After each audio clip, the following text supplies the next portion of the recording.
Kaixo neska mutilak, hau da Gazteon kazetaren bideobloga. Eta gaur maletak egiteko momentua heldu zaigu. Gaur Kroaziara joango gara. Itsaso Adriatikoaren bitxia ezagutuko dugu. Pentsatu alduzu noizbait itsasoa, historia eta kultura bateratzen duen leku batean oporretan joateko? Noski munduan zehar hainbat leku daude ezaugarri horiekin, baina zergatik da Kroazia hain berezia? Entzun. Kroaziak denetarik du.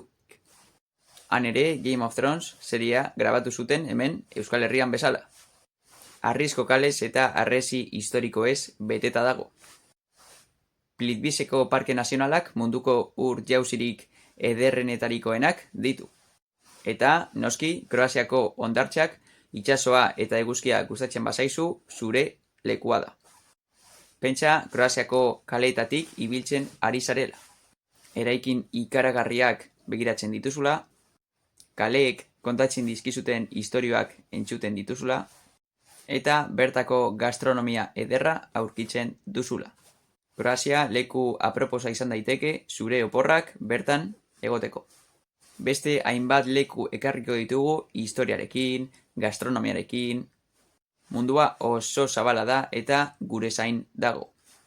Eta gaur galdetzen dizut, zer da zuri gehien gustatzen zaizuna oporretan zaudenean?